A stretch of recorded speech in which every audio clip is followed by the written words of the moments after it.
It is Monday, January 7th, 2013. We're live in the Wall Street Journal newsroom in New York. Today on WSJ Lunch Break, how do you turn fear into a performance enhancer? We have one author joining us to tell you just how you do that, and he's about to put that to the test in his own harrowing swim. Plus, the Consumer Electronics Show. That is kicking off tomorrow, but we have a sneak preview here for you on WSJ Lunch Break in just a moment. And from a floating gazebo in Vermont to a six-story New York Tribeca building, who is going to win House of the Week? We'll have that as well. I'm Wendy Bounds, and welcome to the show.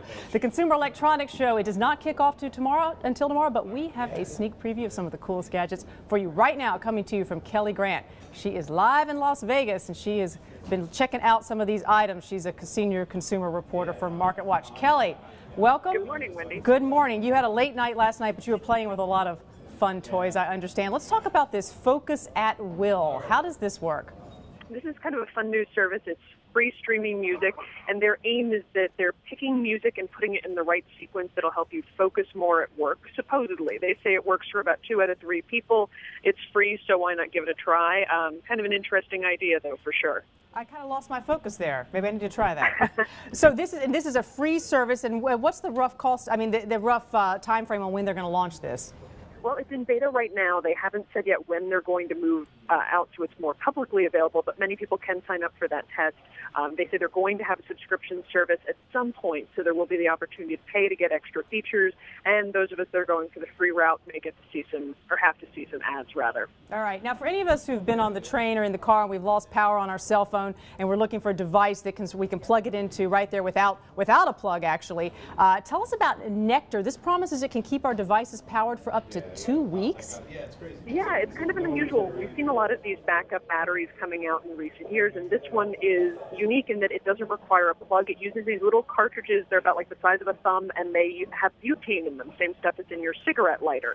And they say that one cartridge has enough power to keep your device going for about 2 weeks.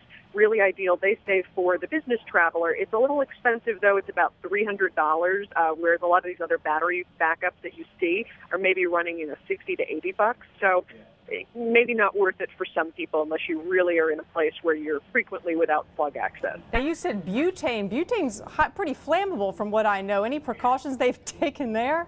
Well, they say that there's a very, very, very little amount in it. It's actually so little that they say it's safer than the cigarette lighter, and that it is, in fact, TSA and airline approved. So this is something that you could travel with and bring on the plane. They're not going to stop you at security. All right. Speaking of airplanes, Track.Luggage Tracker. Now, this helps you find your bags. How does this work? Do we have to put a little device on our bags as we ship them? What happens? And this is a really fun one. It's this card-sized device that you actually just stick in your check bag, and it has a GSM locator chip there that you can send updates to your phone, and then on your phone there's going to be an app that you can set alerts so that if your bag really goes somewhere that it's not supposed to, that you'll get an alert. You'll also get an alert as soon as that bag hits the carousel, so you don't have to stand amid the crowds and try to figure out which is your bag.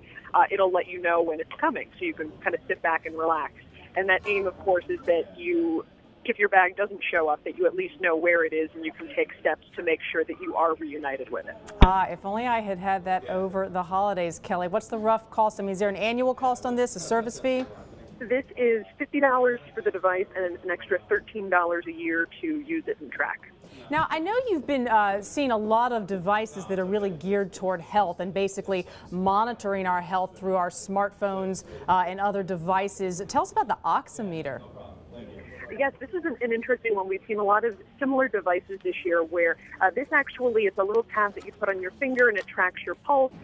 They say it can be used for people who have specific heart and lung concerns at home that require them to track this, but they're really more gearing it toward sports enthusiasts and, oddly enough, pilots. They talk about the risk of hypoxia if you're flying a small aircraft. So this is something that they say that you might actually want to have in the cockpit with you to use to check your vitals every once in a while. Any other health items that you've seen that sort of struck you out there is interesting for us to think about? Well, sort of a funny one is this thing called the Happy Fork. It's a $99 fork that monitors the movement from the plate to your mouth, and if you eat too quickly, it vibrates and it lights up, and it basically warns you that you're eating too fast. Wait, it's called the Happy Fork, you said? Happy Fork, yeah. Happy Fork. Tell me if I'm, so wait, so it lights up if I'm eating too, so if I really like what I'm eating, it's lighting up because I'm eating too much of it too fast, is that right?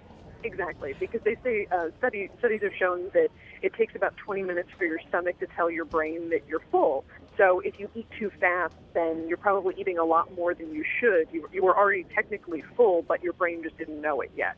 So this is a way to keep you from eating too quickly, and presumably you might also be losing a little bit to the fork vibrating, and off goes the food. But who knows on that one? I think that might fall into the category. You have to see it to believe it. All right, Kelly Grant, we're going to have coverage from you and our entire team out there all week here on WSJ Live, so stay tuned.